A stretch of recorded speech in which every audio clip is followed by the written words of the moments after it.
Okay, enough of Julie London. Hello, everyone. Good morning. Welcome to Wet Talk 2. I'm Dennis Murphy. I will actually turn it over to Jennifer Thompson. Good morning, everyone. Welcome to Sustainable Silicon Valley's second Wet Talk. I'm Jennifer Thompson, the Executive Director of Sustainable Silicon Valley. Thank you for joining us. SSV is known for our events, and I'm delighted to see such a great turnout for our virtual events. Thank you to our speakers today, Peter Druckmeier and Dr. Sarah Duringer. We look forward to a provocative and lively presentation and discussion. Thank you to SSV's Water Director, Dennis Murphy, and to SSV's staff and volunteers.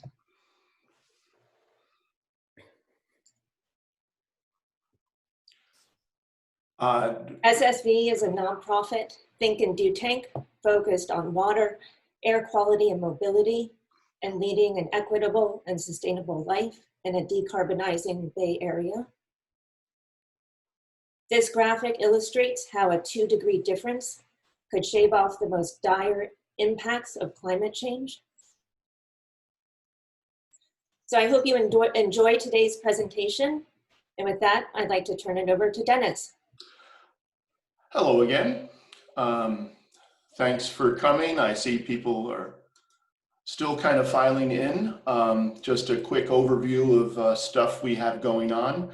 On the left is where we are right now here at this time and place. We really need to talk to Zoom about their webinar licensing. We've managed to exceed it. So anyway, we have some other things coming up. The water roundtables, which is something that we're looking to launch in the next month with a discussion of workforce development. That's kind of the ticking time bomb of water infrastructure. So many people are closer to retirement and kind of looking at that prospect, and there really needs to be people to replace them.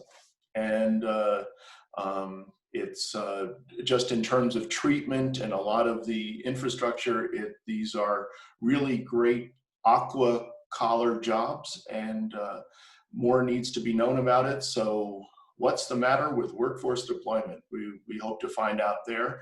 And then also we have coming up late October, towards Halloween, actually, or maybe just before it, is Waterpalooza, our annual water event. And we're planning that to be a fairly extraordinary, albeit online experience, but a very interesting one. We really hope to bring in all kinds of different things in that kind of Waterpalooza way. So stay tuned for that as well. One other thing I want to mention, it's a very badly kept secret. We are working on a totally new kind of project called Sustainable Life. That is going to be basically, once we go away from our deep dive on water demand forecasting, or get into the intricacies of air quality, I guess next week, we then have to figure out what's good to recycle, or what kind of emergency preparedness kits we need.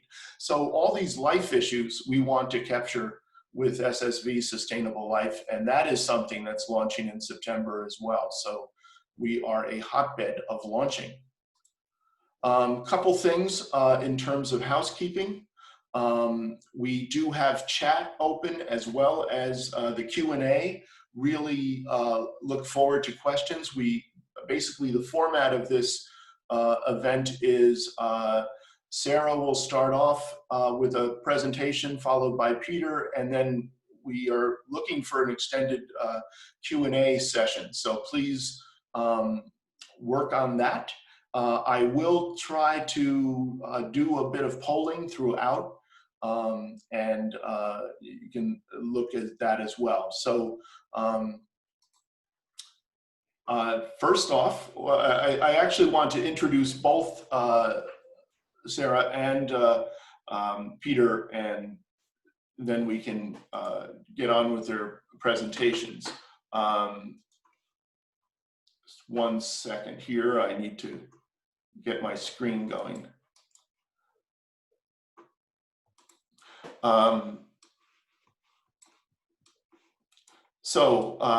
First, Dr. Sarah Duringer has been with the Pacific Institute since 2017. She studies the impacts of policy, technology, and land use on water supply and demand, just in case there's any. So she seems uniquely situated to be talking about this today. In the past, she's conducted field research for Region 3, the Central Coast Water Resources Control Board, and prior to that worked as a research associate at a very mysterious water-focused Los Angeles NGO. She has been steadily, has a BS in environmental science at UCLA and a PhD in civil and environmental engineering at Duke, where she researched the environmental health impacts of artisanal and small-scale gold mining in Peru, which seems to me a very interesting cocktail party question. So anyway, as I said, she'll be starting off in just a second, and then, but first, I do also want to get the chance to introduce Mr. Peter Dreckmeyer, who is the policy director at Tuolumne River Trust. He joined way back in August 2007, and he a self-described raised in Palo Alto kid who grew up on Hetch Hetchy water. In 1990, he founded something called Bay Area Action, which you might know better as Actera. He's coordinated 2 International Earth Day campaigns and has extensive experience on land use initiatives. Not content with that, he's a whitewater rafting guide, and a lot of people know him as a former mayor of Palo Alto, and but he's created a unique public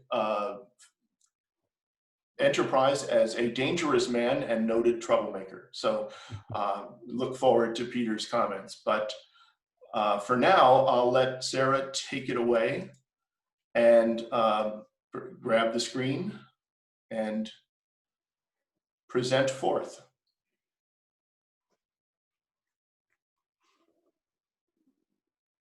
Great. Thank you, Dennis and Jennifer. Can everyone see the screen, at least for now? Yeah, I think we're good. Okay, great. Yeah, thank you so much for inviting me. And it's quite an honor to share a stage with Peter Dreckmeyer and to follow the last WET presentation with Felicia Marcus. So I'm really delighted to be here and excited to see some familiar your names in the chat. As Dennis mentioned, we're going to talk today about demand forecasting, and it's some work that Pacific Institute has been working on for nearly a decade now. And so I'm going to share some bits and pieces from different pieces of work, but focusing on a particular report that just came out this last week on demand forecasting in California. So I wanted to start on a positive note that Californians really are making water conservation a way of life. And it's because we recognize that the health and resilience of our state relies on being efficient with this resource. Everything from protecting our headwaters all the way through our native landscapes on the coast and everything in between. And there's certainly a long way to go, but we're making a lot of progress. So much progress, in fact, that California's water demand is declining despite continuing population growth. So I have here a graph from a recent report by my colleague Heather Cooley that looked at water demand between 1960 and 2015 in California. And you can see the blue bars are the total water demand, and green lines are per capita demand. And then we've also included in here those yellow bars are for droughts in California. And what you can see is that through about 2008, that the total water demand was steadily increasing, but that we've seen this switch start to happen where per capita demand is declining, and it's really bringing down then also this total water demand in the state. And the San Francisco Bay Area is no exception to this. Water demand in the Bay Area is also declining. You can see from 1985 to 2015 that drought played a big role in that decrease in demand in those yellow bars, but that also there's been this decrease in per capita water use since the 80s that's continuing. And this is for a variety of reasons. As I mentioned, drought certainly plays a role. There's certainly a role of changing land use and housing density in water use, as well as the price of water. But something that I really want to focus on today is the role of more efficient water using devices and how that's led to decreasing per capita water demand. So I'm showing here a graph from a study that was conducted, the Residential End Uses of Water study, which looked at water use throughout the US in 1998 and 2015. And what you see here is for a variety of indoor devices, the change in how much water is used for those devices on a daily basis. So between 1999 and 2016, you can see a pretty dramatic decrease in the amount of water used per person per day for especially toilets and clothes washers. And this is largely because those devices are becoming more efficient. Despite in both of these cases, people flushing toilets at the same rate per day, we see this dramatic decline in how much water we're actually using. And overall, this has led to 15% decline in indoor water use per person from these devices. And that's where the challenge comes from for demand forecasting, that there are these changing trends happening with efficient devices and with droughts and other impacts, but that it's making it really challenging to predict what the future will look like. And today's whole webinar is really focused on how do we figure out what our future demand will look like. And it's really about this balance. If we underestimate future demand, we have this potential to have water supply shortfalls or emergency cutbacks if we end up needing the water and don't have it readily available. But on the other hand, there's also challenges that come from overestimating demand, which can lead to investing in more expensive infrastructure that we may not need, and that translates into higher water bills, as well as environmental impacts of securing water that maybe could be staying in the environment or put to other uses. And something that we've seen in our work is that water demand forecasts fairly consistently overestimate demand. I'm showing here two examples, not to pick on San Diego County or Phoenix, but just as two pretty common examples of what demand forecasts look like. And so you can see in red is the actual water demand. And then you see in the different color lines, the demand forecasts over time. And what you see is that while demand has remained relatively stable, and in some cities is actually going down, that the forecasts continue to estimate that it will go up pretty dramatically. And what this means is that we're essentially leaning towards that risk of overestimating demand and investing in infrastructure we may not need, and that may impact the environment and our water bills. So in our most recent study, we wanted to dig into this question a bit more specifically for California. And so we looked at urban water demand forecasts for the 10 largest water suppliers, urban water suppliers in California. And I have them listed on the right-hand side. These forecasts are all presented in the urban water management plans every 5 years. And so we were able to look at 4 sets of these forecasts. And these 10 water suppliers cover about 25% of Californians. And so we were able to look at a pretty big number water forecast for a pretty large proportion of the state. We had two major findings. The first is that while California's population is increasing, that water demand is decreasing. And this is that total water demand again. And so what we found was that over that 15-year period, we saw a 9% increase in population, a 25% decrease in per capita water demand, which overall led to total demand decreasing in the state by 18% during that time period.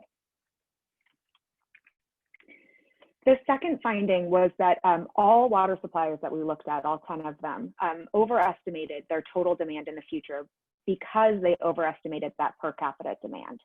And so what we saw was that while per capita demand in 2000 was 175 GPCD, and in 2015 was 135 GPCD, that the forecasts estimated only a 1% decline per year, but that actual per capita demand declined almost twice as fast. And so this really led to significant overestimates in what that demand was expected to be over time. And so of those 10 forecasts we looked at, I pulled out just 4 of them from Northern California, just to give a demonstration of what these forecasts end up looking like. And you can see from on the top left from East Bay Mud, City of Sacramento, San Jose Water Company, and SFCUC, that water demand has remained either stable or in some cases gone down quite dramatically, but that the forecasts aren't really accounting for these changes in future water demand. And so the summary thus far from that from the most recent report is, again, that forecasts really are consistently overestimating water demand, which is potentially leading us to expensive and unnecessary infrastructure investments. And that forecasts need to include the role of water use efficiency trends in those forecasts. And if we're not going to include those trends, then we're likely to continue overestimating over time. And then the other thing I'll point out is that we looked at the 10 largest water suppliers in the state, but there's certainly many, many other water suppliers that may not be as well resourced in order to look at their demand forecasts. And so this is likely to be a problem for small and medium utilities as well. And so there's an opportunity here for us to develop resources and tools for the smaller water utilities as well to consider what their demand forecast will look like. And so I kind of laid out the problem so far, but I also wanted to provide some of what we can do about it. The demand forecasts, as I mentioned, come out every 5 years, and they play a big role in planning for future water use. And so I thought I'd share some of what we've developed as the best practices for evaluating those forecasts and understanding what you can look for and try to kind of tease out of those forecasts and whether or not they're reasonable. And so I'll talk through 4 different things. First is around accounting for changing land use and devices, and then around accounting for new technology, something particularly of interest in the Bay Area. And then also the role of climate change and drought in demand forecasting, as well as uncertainty. But first, I'll just give the very broad overview of forecasts for those who may not be as familiar. There's 3 main methods for forecasting water demand. And the first method, the extrapolation models, is what's most commonly used in California and for these long-range forecasts. So extrapolation models, essentially what they do is they say, well, we have this many gallons per person per day right now, and this many people. Let's say 30 years from now, we see 1 million more people and this, and gallons per capita per day at this, and you multiply those numbers together. And so it's essentially just extrapolating out the current trends into the future. Slightly more complicated are the econometric or regression models, which take a variety of factors into account and again, forecast out based on those relationships what future demand is likely to be. And so this will include things like the role of water pricing and how that impacts water demand, the role of of drought, a variety of factors. And again, I'll point out that this similarly is thinking about how past trends, or thinking about using past trends to understand the future. And then finally, the last one is our comprehensive end use models, or bottom-up models. These aren't all that common in the US, but are becoming increasingly common in Australia. And what these do is that they look at each individual water using device or water use and add them up. And so, for example, we would say, okay, we use this much for toilets, this much for showers, this much for car washing, this much for pools. And then we add up all of that water in order to understand what future water use will look like. And this is a very time-intensive way of doing modeling, but it does allow you to think about the role of changing technology in a little bit more granular way. So going back to those four things that are important to look at in demand forecasts, the first is around accounting for changing devices and land use trends. And so first, we know that the water use in all of these different locations and sectors is very different. So we don't expect water use per day in a business to be the same as a single family home.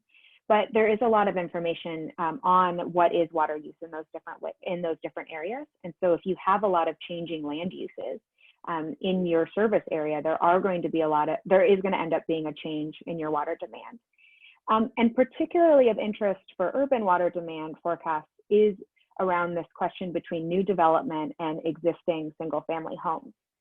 So existing single family homes may have older devices in them than new development, largely because new development is required to have devices that meet new standards and codes.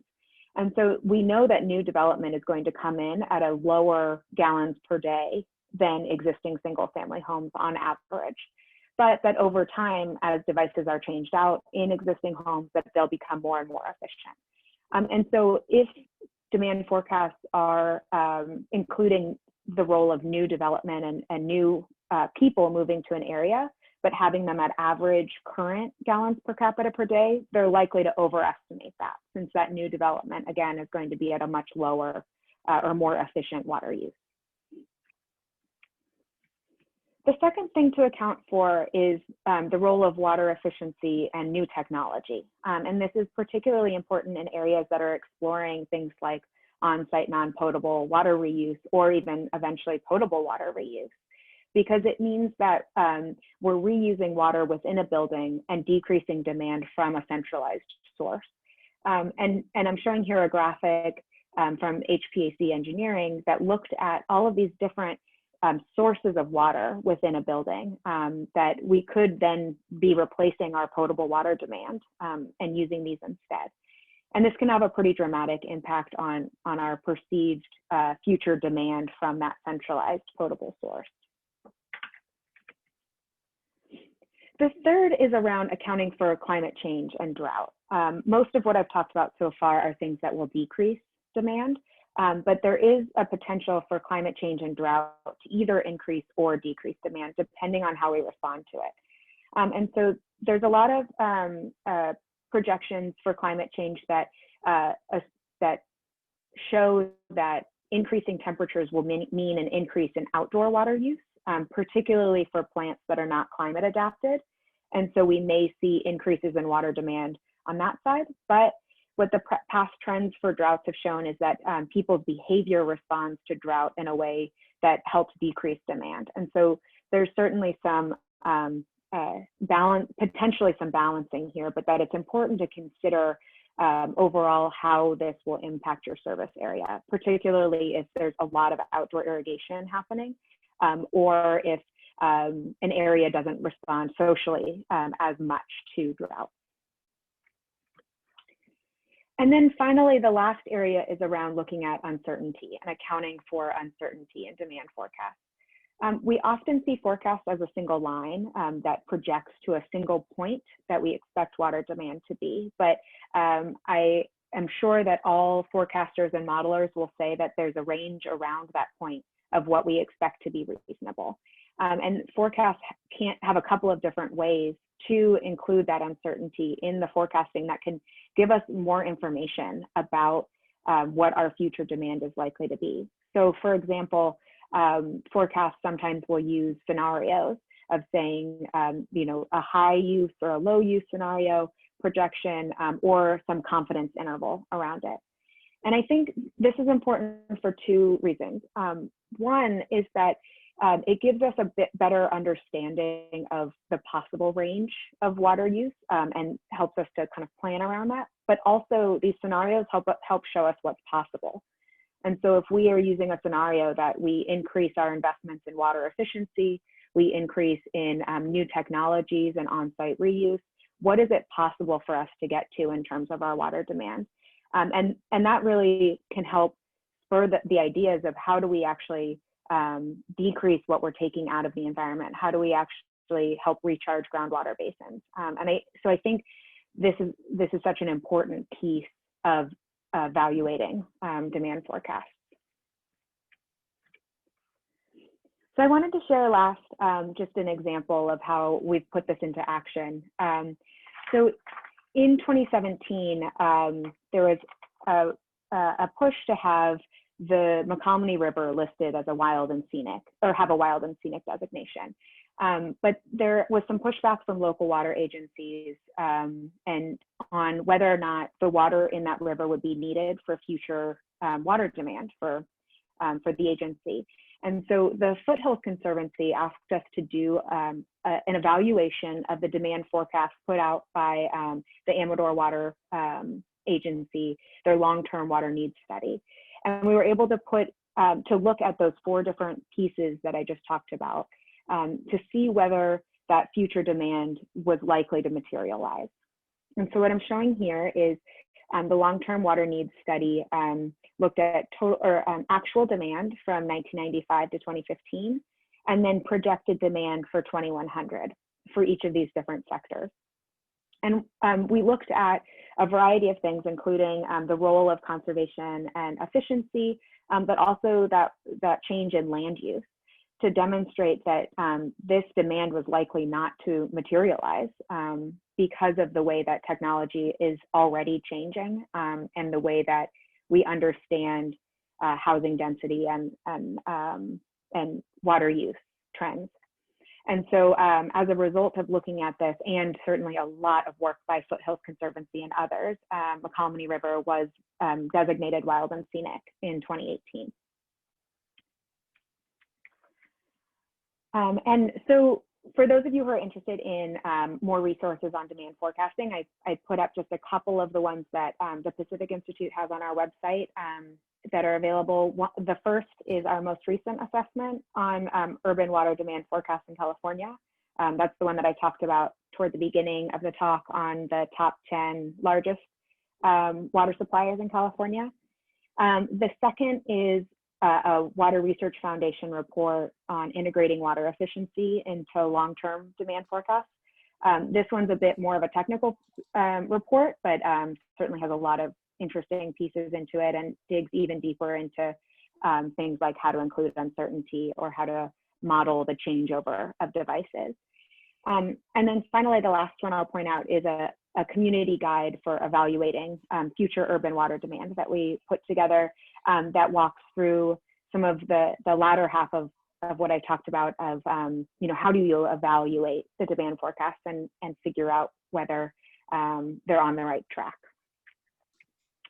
And so with that, I want to thank you all for being here, and thank you again to Sustainable Silicon Valley for inviting me, and Peter Dreckmeyer for sharing the stage with me, and I look forward to a fruitful discussion. Great, thank you, Sarah. I'm formulating or gathering all the questions, and we will be getting that into the Q&A round, the part 3. But I did want to add one question from Ken Joy, who had a question about confidence intervals within modeling. And so that's a very specific question. I think if you can knock that one off, we can move on. Sure. I mean, there's a lot of ways to do them. And I absolutely recommend this Water Research Foundation report if you want to dig further into it. So scenarios are one way to do those confidence intervals. And there's kind of a whole host of statistical methods to do that as well. Some of them are more time intensive than others, but I'm happy to talk more about the specifics of that if people are interested. Sure. Okay, great. And yeah, he was just asking as a lay person, and I think basically the perhaps the high level takeaway would be a range of values given to kind of a population or Gotcha. you know, Yeah. yeah. Yeah, sorry, I went the other direction of being more specific and being less specific. Sorry about that. Yeah, so the confidence interval, the idea is that you say something like there's a 10% chance we'll have this demand. Rather than saying 100% chance it's going to be this single number, we sort of say, well, we're 50% confident it'll be this number. We're 50% confident it'll be within this range. And then 100% confident or 90% confident it'll be within this larger range.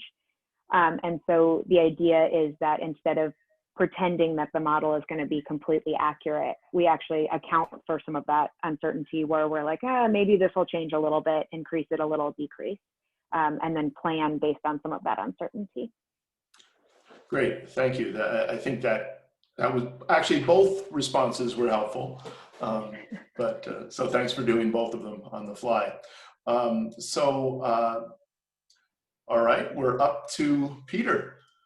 If you can take your screen, and I know Peter has a fairly unique style. He's going to bombard us with all kinds of slides. So if you can take over the screen and start the bombardment. And I promise there will be no test at the end. And just sit back and enjoy some images. Well, it's great to be with you all this morning, and I thank Dennis and Sustainable Silicon Valley for including me, and it's a true honor to follow Sarah and her excellent presentation. Again, my name is Peter Dreckmeyer. I'm the Policy Director for the Tuolumne River Trust, and more than half of my body is Tuolumne River water, so I take it with me everywhere I go. It means a lot to me. I wanted to give you just a quick tour of the Tuolumne. It starts in Yosemite and drains the northern half of the park. You can see the Hetch Hetchy Reservoir is in the park. And then it flows through the Stanislaus National Forest. You see Don Pedro Reservoir there. That's primarily used for agriculture, irrigating about 200,000 acres. And then it flows through the San Joaquin Valley, joins with the San Joaquin River, and then up into the Bay Delta. And like many California rivers, it originates in the Sierra Nevada. And much of the water in the river starts out as snow. And as the water flows downhill, it becomes bigger and bigger streams. And then the Tuolumne River, this is Tuolumne Meadows, where some of you might have visited. I was actually fortunate enough to be there about a month ago, and it was beautiful and not too many people. And then it flows through the Grand Canyon of the Tuolumne. And not only is there no industry or agriculture upstream, but there's very little sediment in the water because of the granite basin. So as it enters Hetch Hetchy Reservoir, it's very, very clean. It doesn't have to be filtered. It does get treated with chloramine when it gets to the Bay Area to disinfect it, but it's a really high quality water. And we sometimes point out that when people say our water comes from Hetch Hetchy, that's kind of like saying our food comes from the grocery store. It's accurate, but there's a better answer. And for us, it's the Tuolumne River. And the SFPUC brings that water to serve 2.7 million people in the Bay Area, in San Francisco, San Mateo counties, parts of Santa Clara and Alameda counties. There are 26 water agencies outside of San Francisco that purchase the water. And they have a united organization called BOSCA, the Bay Area Water Supply and Conservation Agency, that represents their interests. We share the river and the watershed with a lot of other species. One of my favorite is the rainbow trout. They can live their life and reproduce in fresh water, but if they have access to the ocean, they can outmigrate and become a steelhead trout and come back to the river of origin to spawn. So obviously downstream of Hetch Hetchy, they don't have access to the ocean until you get below Don Pedro Dam. And there are a lot of other creatures that like to feed on the fish. This is one of my favorites, the river otter. The river is also really important for recreation. It's a world-class whitewater run, which is fabulous. It's usually a 2-day trip, so you have the excitement of rafting down the river and then the luxury of having a great meal, maybe taking advantage of a swimming hole. If you like to fly fish, there's wonderful fishing there. And for all of these reasons, the Tuolumne, the upper Tuolumne, 83 miles, was designated a wild and scenic river in 1984. And our organization, Tuolumne River Trust, was founded in 1981 at a time when more dams were proposed for the Tuolumne. And so this wild and scenic status that we achieved in 1984 protected the upper 83 miles. And here you see the watershed, kind of in the middle to the left and down a little bit is Don Pedro Reservoir. So upstream of that is the wild and scenic stretch. Downstream is what we call the lower Tuolumne. And this is the Don Pedro Dam, about 600 feet high. So you can see how steelhead couldn't get back and forth. And 2 miles downstream is the LaGrange Dam. And this is where water is diverted for agriculture in Stanislaus County. And below, and right now, those 2 dams are undergoing Federal Energy Regulatory Commission relicensing for Don Pedro and licensing for LaGrange. And the final EIS just came out last month. So we're getting to a point where we're getting close to see what might happen with the river and the license for the next 40 or 50 years. So this is the upper part of the lower Tuolumne. It's beautiful. It's very different. You don't see the white water. It's flat, but it's great for canoeing and kayaking. And this is where we do trips in early November, canoeing with the salmon. I encourage you to look into that this year. So these are Chinook salmon, fall run, and they are downstream of the dams. They almost always need to go out to the ocean before coming back to spawn. They're also called king salmon because they're the largest salmon. This one weighed 108 pounds. Usually they don't get this big, but they're really quite amazing fish. And we often emphasize that it's not just about protecting the fish, it's really about protecting an ecosystem. This is a salmon-based ecosystem. Most of the eggs they lay get eaten by other animals. Most of the fry and baby fish get eaten. Most of the adults get eaten, including by us. So what they do is they bring this tremendous amount of nutrients from the ocean back up into their natal stream, and they fuel the food web. So incredibly important species. There's a Tuolumne River Parkway we've been working on to give people access to the river, especially in lower income communities, and create wildlife habitat. It's a great living laboratory, the Tuolumne River. Great to get young people out and experiencing nature, learning about fishing and boating and safe swimming. This is a celebration. We removed a small dam on the Tuolumne a couple years ago. So we took the mayor and several other VIPs down through that stretch. And here's where the Tuolumne joins with the San Joaquin River. The area on the left bottom is called Dos Rios. It was farmland for a long time. And a few years ago, we purchased 1,600 acres, and that's being restored to wildlife habitat and floodplain habitat. The rabbit there in the upper right is a riparian brush rabbit, which is one of the most endangered species in California. So the problem is that in an average year, most of the water gets diverted and only 21% of the Tuolumne reaches the San Joaquin River. And this has caused a lot of problems. And like California in general, agriculture uses 80% of the developed water, the water used by humans. And what we've seen is a dramatic decline in the salmon run. So most of the rivers on the left there are part of the Sacramento Basin. And you can see that the 3 on the right feed the San Joaquin, and they're the ones where the impact has been greatest.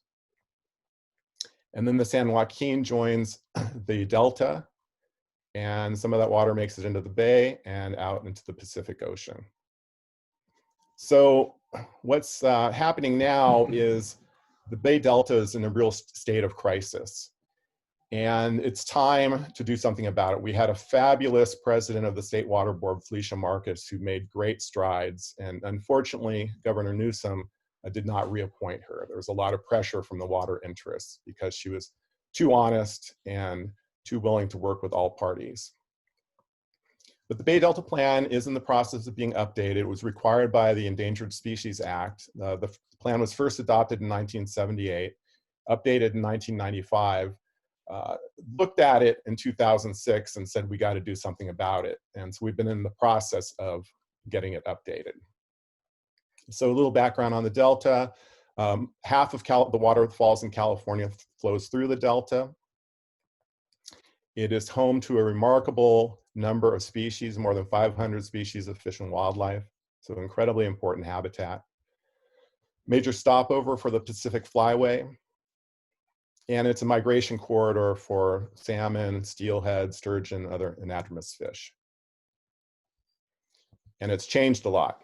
Since Europeans arrived and started farming the Delta, levees were built to protect farmland, and they also took away the floodplains, which are really important habitat, and the diversions of water upstream have had a huge impact. So the low flows in the rivers impact the water temperature and water quality. This is a photo actually from the Klamath River when a lot of water was diverted at the wrong time for agriculture during spawning season, and 70,000 salmon died before they could spawn. So low flows hinder fish migration coming in, but probably more importantly, flushing out the juvenile fish. So in the springtime, making sure flows are adequate to really give them a chance to get out to safer harbor in the Delta and the Bay. There's a lot of challenges in the river, including non-native predator fish. So floodplains are incredibly important for these baby fish. It gives them refuge from predators. There's also a lot more food. So by the time they're ready to outmigrate, they're often twice as big as if they were in the main channel.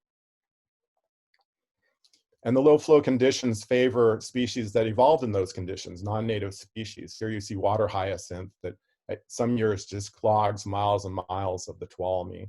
And then below that are fish like bass that like the slow-moving warm water. And by reducing flows, we give them a competitive advantage over the native species. You've also probably been hearing about toxic algae blooms. It's actually a cyanobacteria that can make people sick and can kill pets and animals. And in low water years, it becomes very problematic. And my understanding is it's a pretty big problem this year as well. And the low flows change the salinity balance of the bay. You see here that in unimpaired flow, if there was no diversions or dams, there was only one supercritically dry year over the past 50. But in actual, because of all the diversions, about 40% of the years were supercritically dry, and 60% were either dry or supercritical. And this affects everything from plankton at the base of the food web up to more dynamic species. You can see the decline of these species in the Delta, and it trickles all the way up to really charismatic species like orca that feed on salmon and other species.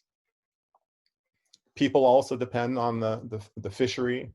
We still have a pretty healthy fishery out of San Francisco and Half Moon Bay. But in 2008 and 2009, it had to be canceled for the first time ever because there were too few fish. And this shows there's a direct correlation between flows and the survival of fish. And the discharge is adjusted by 2.5 years, because if you have the high flows, the baby salmon get out to the ocean, and then 2.5 years later, they come back, and you see that there's a greater escapement, which is the fish coming in to spawn. So phase 1 of the Bay Delta Plan focused on the San Joaquin Basin, and phase 2 is focusing on the Sacramento Basin. And after a lot of studies, a lot of comments, a lot of hearings, finally in December of 2018, the State Water Board voted, and they established 40% of unimpaired flow between February and June. So in a bigger water year, you're going to have higher flows. It's going to be 40%. In lower water years, it'll be lower, but it mimics the natural hydrology, which is really important. And again, below, you see that the Tuolumne average is about 21%. So that would be a big improvement. And something that I think is really important is that there's a range. It's called adaptive management, that the State Water Board can't require the water agencies to do non-flow measures like predator control or habitat restoration, but they can encourage it. So they say, if you do those things and they work and we meet our goals and objectives, flow could drop down to 30% of unimpaired flow. But if they're not working, it goes up to 50%. So it's a backstop. Now the irrigation districts, in this case, Modesto and Turlock, we expected them to sue the State Water Board, but we were hoping we could convince the San Francisco Public Utilities Commission, which oversees the Hetch Hetchy water system, not to sue.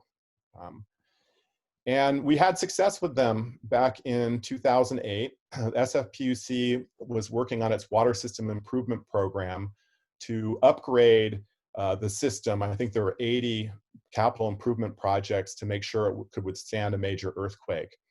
But at the same time, they were proposing to divert an additional 25 million gallons of water per day from the Tuolumne in the not too distant future, which we were very opposed to. And we partnered with the Pacific Institute to do a study and report. And what we found was that the demand projections were inflated, our theme for the day, and that the potential for water conservation and efficiency was underestimated. But the SFPUC compromised and agreed to cap water sales at 265 million gallons per day instead of aiming for 285 by 2018. And it worked out that there were no lawsuits and the project went forward, and we all started partnering together.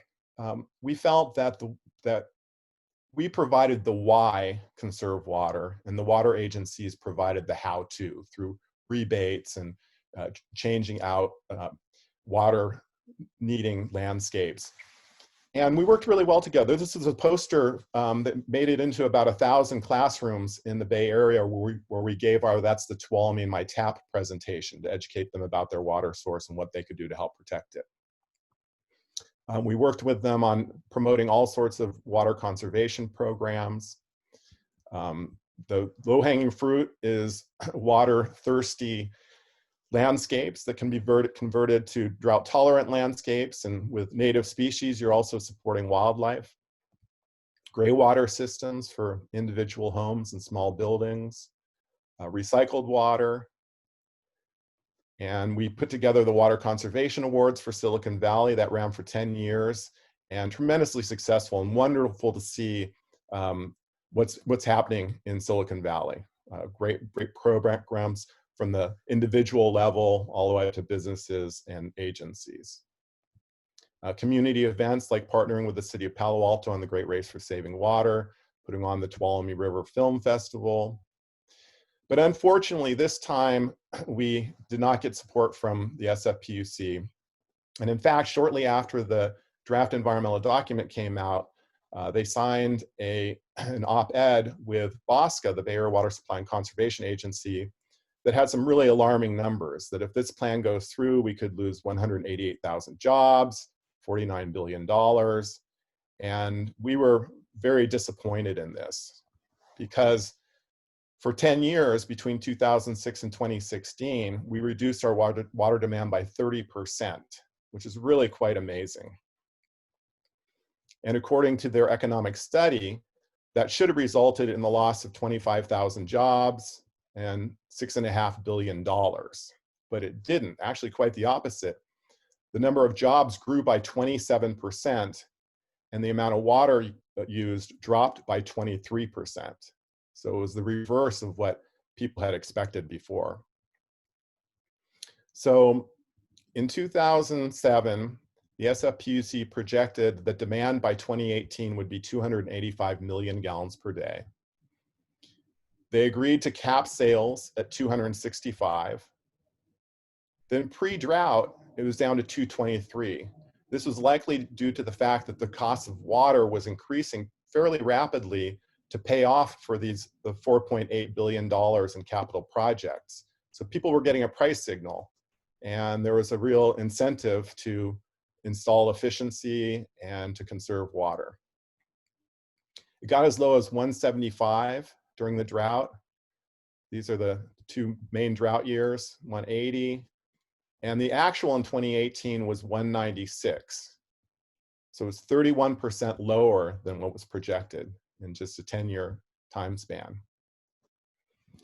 And again, it's rates that really drive people to use water more efficiently. So the SFPUC has a 10-year financial plan, and it projects that water sales are going to decrease by 0.5% per year for the next 10 years, which is really interesting. Now, they don't want to assume water sales are going to be high, because if they aren't, they're going to have a budget shortfall. So they have to be more realistic. So they base this on trends and understanding of how the price of water is going to continue to rise and send that price signal. So you have the water supply team that's basing their decisions on the sales cap, and you have the financial planners who I believe are much more realistic. So something we try to explain to anyone who will listen, and appreciate you being here, is how the Hetch Hetchy water system works. So you see Hetch Hetchy over there to the right. The SFPUC has a couple of other reservoirs there that don't provide drinking water, but can generate hydropower and can help the SFPUC meet its obligation to release water rights that are owned by the Modesto and Turlock irrigation districts. And then you see Don Pedro there, owned by MIDTID and operated. But the SFPUC has a water bank there where they can prepay water, and the maximum is about 1.5 times the Hetch Hetchy, so it's really quite significant. And so when there's a lot of water flowing down, they fill up their water bank. And then when it's dry, they can capture water at Hetch Hetchy for use in the Bay Area, and they subtract an equal amount on paper from Don Pedro. So that's a pretty interesting system. Now, in dry years, SFPUC water rights are very poor, because the way it works, the irrigation districts have senior water rights. And the first 2,400 cubic feet per second, and imagine a basketball as a cubic foot. So 2,400 basketballs of water flowing down the river belong to the irrigation districts as their right. And anything above that during storms or heavy runoff belongs to the SFPUC. And then there's a 2-month period from mid-April to mid-June where that threshold goes up to 4,000. So you can see in wet years, the SFPUC is entitled to a lot of water. In dry years, it isn't. And it's the sequential dry years that cause a problem. But the environmental document for the Bay Delta Plan points out that in an average, on average, not in an average year, because some years are really big, but on average, the SFPU is entitled to 244,000 acre feet per year. And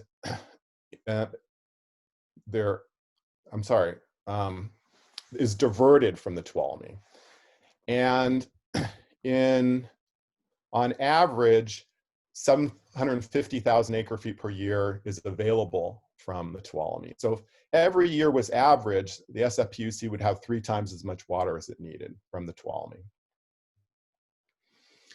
And so to overcome this challenge of some years being wet, some being dry, some dry years extending for many years, SFPUC has invested a lot in storage. So they've got their reservoirs on the Tuolumne, they've got the Don Pedro Water Bank, and they have their Bay Area reservoirs. And so when everything's full, there's enough water to last 6 years, even if it doesn't rain. And this shows what happened during the drought, that the water bank took a big hit, but you see Hetch Hetchy, they can keep that full because of the water bank. And then as we start getting into 2016, the water bank starts to fill. And actually, I'll just mention that at the height of the drought, the SFPUC still had enough water in storage to last 3 years. And then in the summer of 2016, when the state was still technically in drought, the SFPUC had enough water in storage to last 5 years. And then the next year was the big water year. And they were entitled to enough water to last 12 years. And obviously they didn't have any place to put that water. So 88% of their entitlement had to be dumped down the river, which wasn't bad for the environment, but it was a lot more than the river needed. So we modeled, well, what would happen if the 40% unimpaired flow was in place, and we increased our demand to 223 million gallons per day, which we think is reasonable in the next 30 years or so. And we limit rationing to an average of 10%, and we know what their entitlements were in those years of the 6-year drought, 87 to 92. And we found that they could survive the worst drought on record with water still left in storage. But the SFPUC pointed out that, well, we are planning for our design drought, which is 8.5 years. It's the worst 6-year drought on record, 87 to 92, followed by the driest 2-year period on record, 76, 77. And we're planning for a demand of 265 million gallons per day. So their drought plan is much more conservative than those of other major water agencies. And a colleague of mine looked at the tree ring data, so you can find out how wet years were prior to record keeping. And he found over the last 1,100 years, he looked at every 8-year sequence, and he found there were only a handful of times that we got into year 6 of the design drought. We did polling a couple years ago. We hired a professional pollster in San Francisco, and we found tremendous support for protection of the bay and for the Tuolumne River. And we found that protecting the environment was a really strong motivator for people to conserve water. But unfortunately, the water we conserved was mostly just impounded behind dams. Because when the reservoirs aren't full, the SFPUC tends to just release the base flows. That's what's currently required. And they're very, very minimal. So anything over that base flow gets impounded. And this is the problem. Maybe this is the most important slide of this presentation. But you see between 2012 and 2016, the drought years, 5 years, the average unimpaired flow was just 12%. 12% made it to the San Joaquin. And then in 2017, the reservoirs all filled up and they had to dump water from early January into the summer at the highest allowed by flood control measures. It was 9,000 CFS flowing down for those many months. And we had 79% unimpaired flow, which again isn't bad, but it would have been much better if that had been apportioned over the prior 5 years. So we had more consistency. And with the Bay Delta plan, you'd have 40% for a number of years, and you'd still have a really high number in 2017, but it wouldn't be 79%. But you see this pattern repeats, 2001 to 2005, 2007 to 2010, and it shows that the river is mismanaged.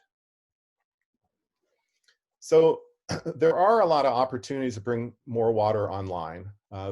These are some projects the SFPUC is looking at, and you see they total a little over 34 million gallons per day. Perhaps the most promising is advanced purified water. This is the facility down in San Jose, and it produces 8 million gallons per day. So this water is basically drinking water quality. And it's a matter of convincing customers that, yeah, we want to blend this in with our other water supply. In the Central Valley, there's tremendous potential by watering more efficiently. There's not a lot of incentive right now. The farmers that get water from the Tuolumne pay $20 an acre foot. In the Bay Area, we pay about $2,000. So it's a magnitude more that we pay. There was a study done close to the Tuolumne that found that pressurized water that allows drip irrigation can increase yields by 30% while reducing water and energy use by 30%. So perhaps the SFPUC could invest in some of this technology in the Central Valley and share in the savings, kind of like with the water bank, they would have entitlement to more water. They could also invest in infrastructure improvements. There was a study done that shows for $200 per acre foot, we could save water in the Central Valley, whereas here developing new water sources could cost $3,000, $4,000 an acre foot. We could partner with irrigation districts to recharge groundwater in the wet years, and Again, there'd be shared savings.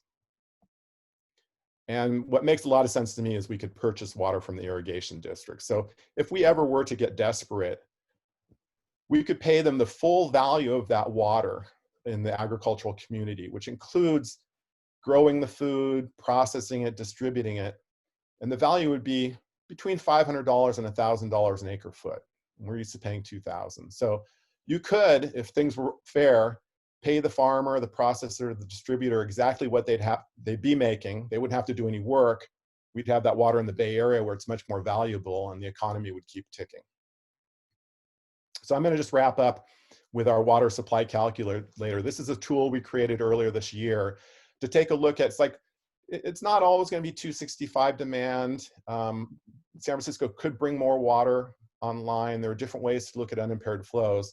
So let's look at the different factors and let's be able to play with them to see what the best solution is. So we're not over-investing, as Sarah mentioned, but that we also can free up water for the environment that desperately needs it. So we look at baseline water demand, the topic of today, adding new supplies, rationing, what percentage of unimpaired flow is required, creating new storage, and length of drought planning.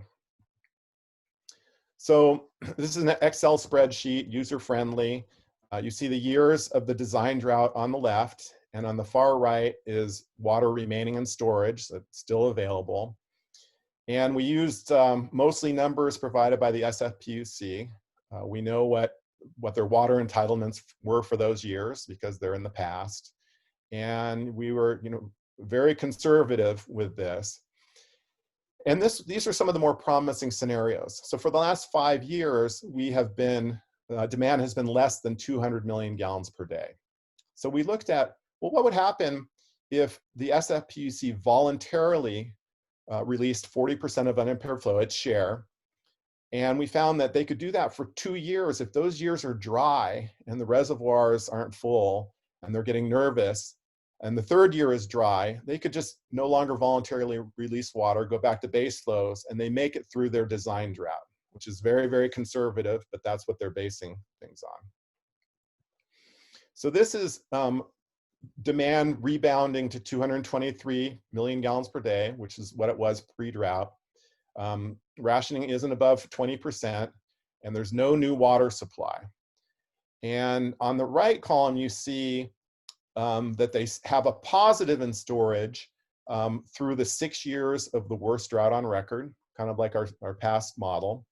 And then you start going into deficit into years 7, 8, and 8.5.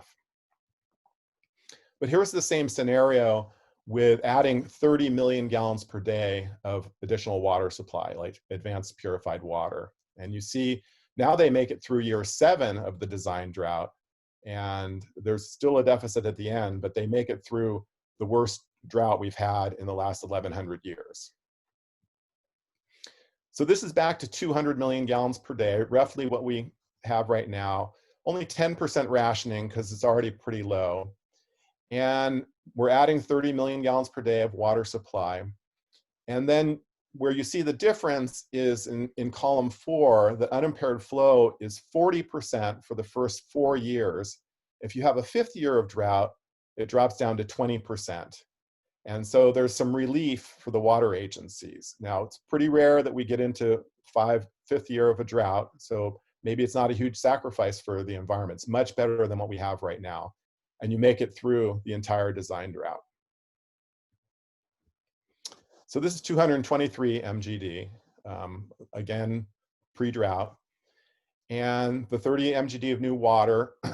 Here what we do is we have unimpaired flow 40% for 4 years. And then in years 5 through 6, it drops at first to 30, then to 20, and we cut out February and June. So March, April, May, and we make it through the design drought. So there are some really promising scenarios. We share our information with the SFPUC. They're actually now working on a water supply budget. We're hoping it'll be accurate. We think that we can compare our model to theirs and see if there are any discrepancies. And perhaps they'll see that there are ways to balance environmental protection with protecting our reliable water supply. So There's a lot that can happen in the future. We hope things move in the right direction. And if anyone wants to be in touch with me, I welcome an email at peter@tuolumne.org. And thank you so much for joining me on a journey through many, many slides. I hope I didn't bore you. Thank you, Peter. You were true to your word. You presented a lot of slides in a reasonable amount of time. No, thank you for that. We are blessed with a lot of questions.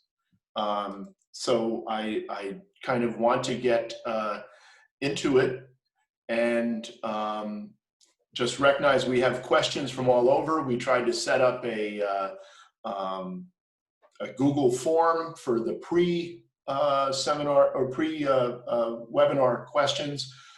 So I'm going there first because people did the right thing. And I'll start off, with a question from Sanjay Prasad here's what he wrote. He goes, probably there isn't any official constructs, but are there unofficial compacts between regions that share a water system, or is it generally still take what you can get first when it gets competitive? Maybe I'll start with the Tuolumne. The Modesto and Turlock irrigation districts had the earliest water rights in California, dating back to 1887. And so when San Francisco got interested in the Tuolumne, they were a latecomer. And the Raker Act, a federal act in 1913, granted San Francisco the right to build Hetch Hetchy, but it also acknowledged that the irrigation districts had senior water rights. And so that's why the first 2,400 CFS belongs to them. And so it's different on every river, but in this case, there are limited water agencies. There's the partnership of the irrigation districts and there's SFPUC. And then downstream, there are some riparian diverters. But it is, the required releases in the Tuolumne were, I think, 3 CFS until 1995 when FERC stepped in and said, we need to do more. And then it was increased to between 50 and 300. And so the agencies there always got enough water. And now that we're looking at unimpaired flows, they're resisting more. Sarah, any thoughts on this question? No, I'll leave it to Peter. Okay. That was a great answer. Yeah, so, and as I said, we have a lot, so I'll try to just keep going along. Also from Michael Warburton, in the present COVID shutdown, do you see any opportunity not to, quote, restart, unquote, projects justified by absurdly inflated demand calculations? So is there a potential for do-overs within a COVID construct? I'm sorry, do-overs of what? Demand protection. Basically asking, do you see an opportunity not to restart projects in a COVID shutdown justified by demand calculation? I can take a first crack at this. I mean, I think we're certainly seeing some changes in demand during COVID, especially in the business sector. And so those projections are likely to change for this time period. And it really depends on how long sort of the shelter in place stays in and how long we see those change in business activity happening. I'm not sure on the sort of the project level side, but I do think we're at an interesting place where we are seeing some pretty big financial impacts to utilities. And so we have this opportunity right now maybe to rethink how infrastructure investments go, but I think we could either go one of two directions. One is to rebuild better and rebuild differently, or the other is that if utilities are feeling particularly risk averse, to go back to more traditional investments. And I think time will kind of tell on that. And I'll just mention that every 5 years, urban water agencies are required to update Mhm. their urban water management plan. And 2020 is the year, which means they'll be updated next year, and they have to look at demand projections. So they're looking at that. They're doing a much better job these days. They're still inflated, but it'll be interesting to see how they respond to COVID and the likely recession. Perhaps they'll, for the next 5 years, they'll assume that there's going to be an impact, and then they normally assume that it's back to business as usual. So we'll see how they handle that. Hockey sticks. So I think just as a new tradition, every webinar will have the Felicia Marcus magic wand question. And this one has the benefit of being asked by Felicia Marcus. If you had a magic wand, what one thing would you do first to make a difference in California water, in the California water universe? Well, What a question. Who has the wand? Here you go. so I have the wand. I'm going to actually use it twice. First of all, 26% of our agricultural produce is exported overseas. So you're taking a public trust resource, water that belongs to the people of California, and then you're privatizing it. And that's not right. So I think there needs to be an export fee. It's not a tax, it's a fee for a public trust resource. And that money should go into a fund to help agriculture become more efficient, because they charge so little water, they don't have funding to do pretty easy things to use water much more efficiently. The second thing is something I mentioned in my talk, which is the State Water Board has the authority to say, hey, it's an extreme drought, we're in year 7, agricultural irrigation districts, you need to sell water to urban areas at fair market value. But the water agencies don't feel that's a guarantee, and it's not a guarantee. The State Water Board might not do that. So I think we need state policy that's official policy, that we all work together, that agriculture does really well almost every year. And when we're in a dire situation, we don't want Silicon Valley and San Francisco to collapse. But every farmer, processor, and distributor is going to get paid the same amount of money. They don't have to do any work, and the urban areas are left whole. And then San Francisco has no reason to oppose the Bay Delta plan, because it's like, it's probably never going to have an impact on them, but if it did, there's a backup. Okay. Sarah, wand. Yeah, I mean, it's a big question. I feel like I would want to use it sort of an infinite number of times, but I do think if I were to only get to use it once, it would be that California really fulfills the human right to water, that everyone in the state has access to clean, drinkable, affordable water.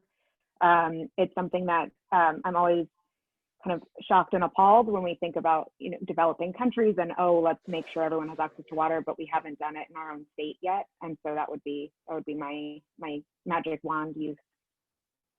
Thank you. I did want to follow up with a question from Ron Beltramo, which is, now this is one of these questions where I'll just ask for a relatively short answer. It's almost an infinite question, or at least perhaps another topic for another day with a webinar. But how does agricultural water use play into the history of water use and projections? So, I'll take this. Most of what we've looked at has been urban water use, and so I don't have as much context for the agricultural. Some of the urban water management plans will include some agricultural water use, but not a lot. And so maybe I'll defer to Peter a little bit more on that if he wants to ask.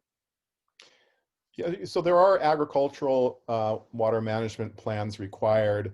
They're not nearly as stringent as the urban plans.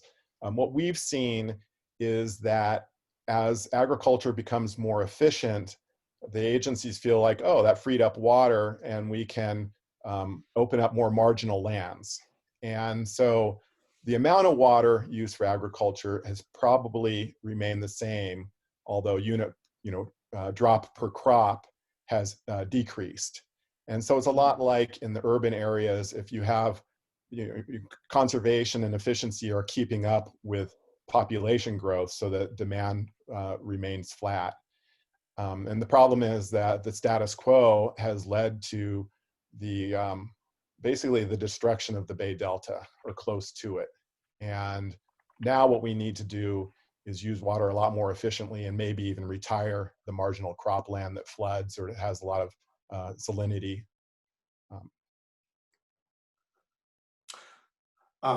Okay, I just keep the questions rolling here. This is from our own Tristan. What could be done to change the incentive structure of urban water demand forecasting to prevent, these overestimates and ensure sustainable and accurate projections? So that's a great question, and I see in the question chat there's a couple of those like in that there's some similars realm. Yeah, I mean it's a challenge because there's certainly incentives to overestimate demand. The public backlash from underestimating and then having water supply shortfalls is big, and I don't want to. I know exactly, and so it is an incentive to overestimate, and the effects of underestimating you're likely to feel as more of a shock that you have, you have to do something rapid, versus the overestimating is something that happens over the long term. And so if we're overestimating and continuing to invest in systems, that's sort of the slow change in your bill and increasing in water prices and that sort of thing. And so that's to say it is a challenge. In terms of ways to combat that a bit, I think the urban water management plans could have better guidance on how to fill out the demand forecast and to make sure that we're including water efficiency, especially in those long-term demand forecasts, which is not something that is strictly required at the level or at the trends that it's happening. And then the other thing is that we've done some work looking at forecasts throughout the country and interviewing forecasters, and find that most are not actually evaluating the underlying models they're using. They're updating the inputs of those models every 5 years or however often, but they're not looking at the actual models themselves. And so I think having requirements to really dig into those models and figure out what is going to be more accurate would be a big way to push forward. So just off the top of my head, I'll bounce this idea off of Sarah. What if there was a water use fee with the funding going to something that benefits our water infrastructure for everybody? And the fee is based off of your demand projections. So if you way overestimate your 15-year projections, you've paid more money into this fund than you would have had you been closer to being on target. I mean, it's interesting. I mean, it certainly would. I like the idea of having an incentive to look at the demand forecast and improve the accuracy. I mean, it's an interesting idea. Okay, that's your next project now that you've wrapped up this one. Well, an intermediate project is, I think this kind of issue area, this topic area, really deserves one of the upcoming water roundtables.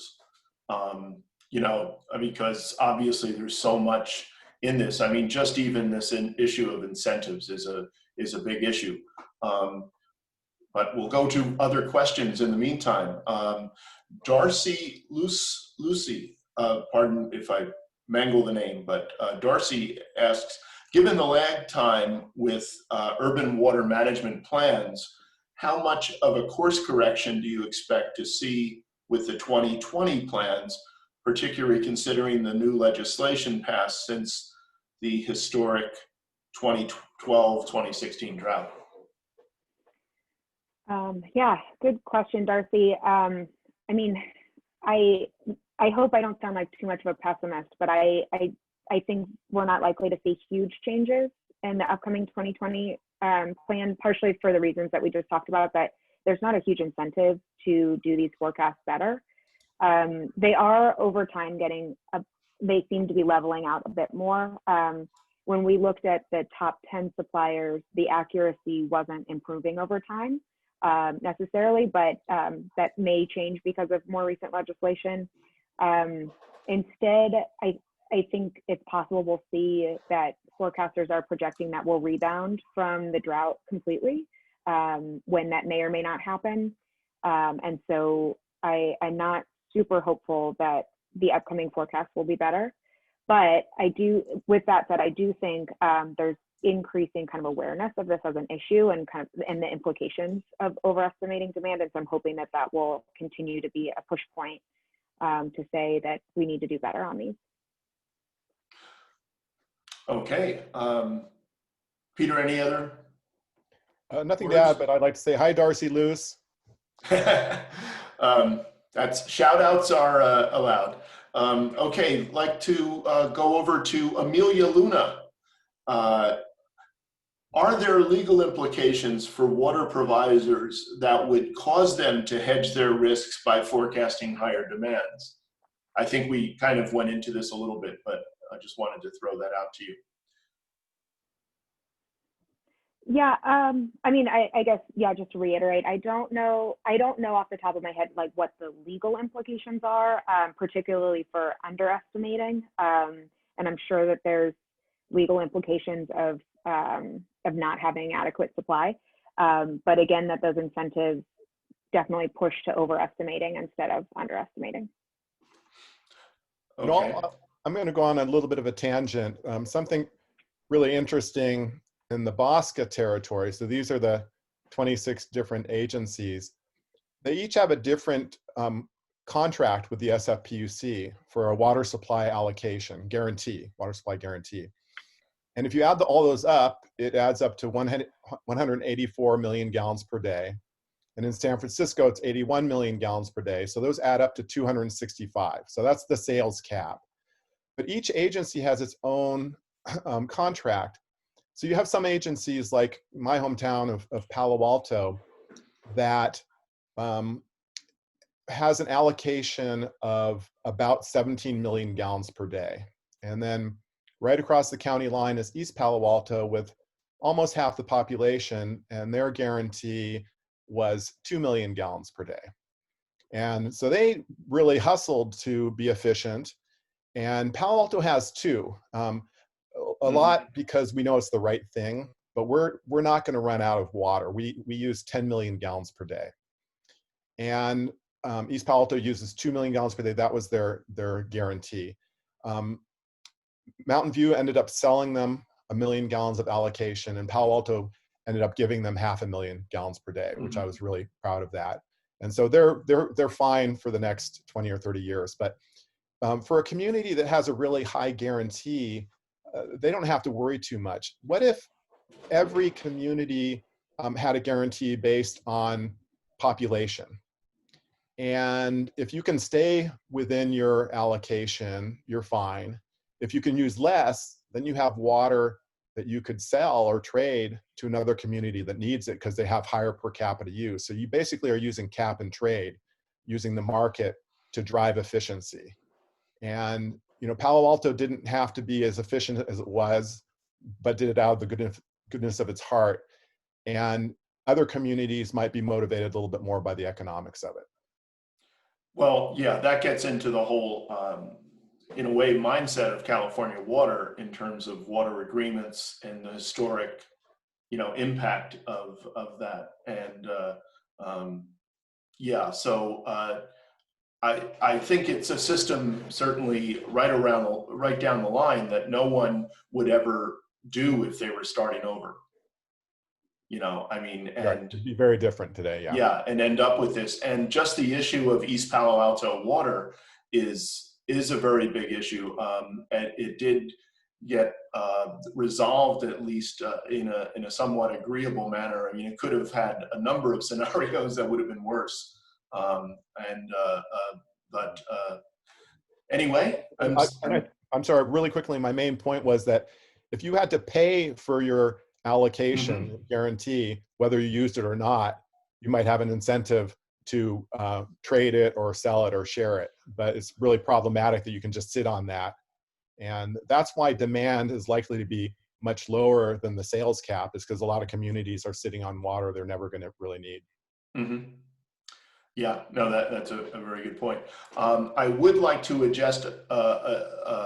direct attention to a cluster of questions from Sundra Garul, and once again, I apologize for the names, but based on adjustments, so when was the last adjustment made to the formula used to predict the water demand, and how often are adjustments being made to the formula to predict the demands?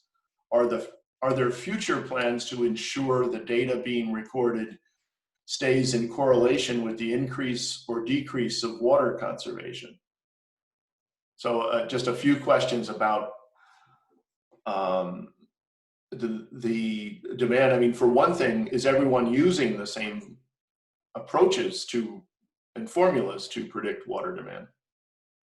No, so yeah, so that's a good question. They're not all using the same formula.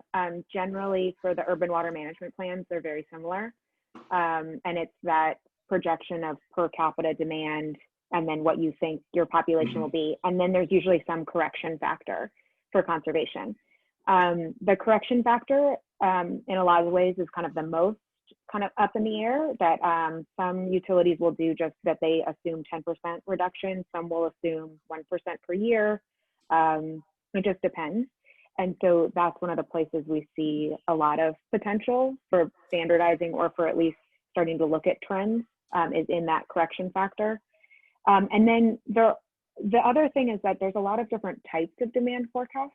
So most of what I've been talking about is this long range 30-year forecast, but there are a lot that go either a 1-year forecast, 3 years, that kind of thing. And so all of the methods for those are different, and they're not standardized. And so, yeah, and I think in some ways it doesn't need to be 100% standardized. There's different communities that have different changing trends, and so having different models is not the problem. It's more that we need to be looking at those underlying models and making sure they're accurate to some degree, or at least informative, which is not something they're doing right now. By the way, but Peter, I'll ask you if you have any thoughts on that, and then I have a program note as we come up on time. I don't need to add anything. Maybe we still have time for another question. Okay, got a few quick, we're in the lightning round. We're 11:28. I expect, we had talked about going to 11:30. I propose that we extend that by at least another 5 minutes. I'd like to try to include all the people who are asking, kind of good kind of questions to address. So Susan Vargas has a quick one. Well, hopefully we can make it a quick one. How does rationing work? Is it by agency? Here, I'll give that one to you.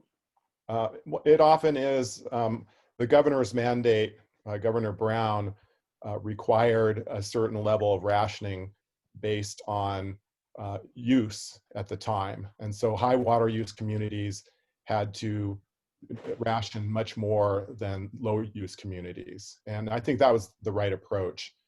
But communities do create their own rationing levels, and sometimes the state steps in and tells them it's got to be at least this. By communities, you're really talking about water retailer, correct? Yeah, sometimes it's a city that runs the water, sometimes it's a private company. Yeah. I mean, where you basically, who gives you your water bill? Right. Quick question on your calculator from Shane Dante. Does it take into account the effects of climate change? It does not.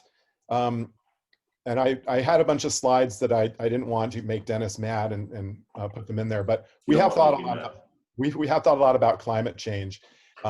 And certainly it's going to affect water supply. But it's interesting, in some ways it will benefit the SFPUC.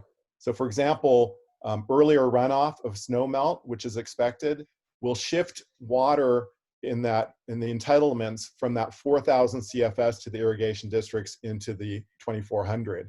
And if there was a 3-week earlier shift in runoff over the course of the 6-year drought of record, 87 to 92, it would shift a year's worth of water from the irrigation districts to the SFPUC. And the second thing I'll mention is that 1983 was the wettest year on record, but we had the most runoff in 2017 by a lot. And that's because the rim fire burned in the Tuolumne watershed in 2013. And so there wasn't the uptake of all this precipitation from forests. It was an unhealthy forest. And so you had more runoff, which added to water supply. So a real problem for the forests is actually a benefit for water agencies. And some water agencies even thin out their forests and their watersheds so that more water comes into the reservoir. Okay. Actually, here's an interesting question from Joe Frisbee. How will Sigma affect supply-demand issues?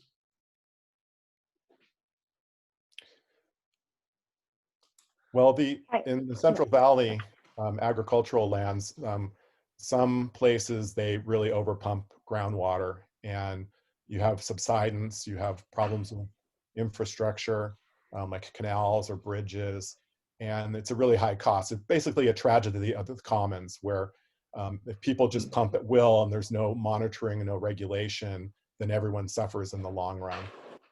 But they argue that, hey, if you're going to take away our ability to pump groundwater, you have to give us more surface water. We want more water from the delta. So they're not really looking, they're looking at the supply side and not so much the demand side, that we need to use water more efficiently. But Sigma certainly will have a big impact. And I think people are realizing there's a real connection between surface water and groundwater, and they need to be managed together. Not just the water we see being managed, but the water that's beneath our feet.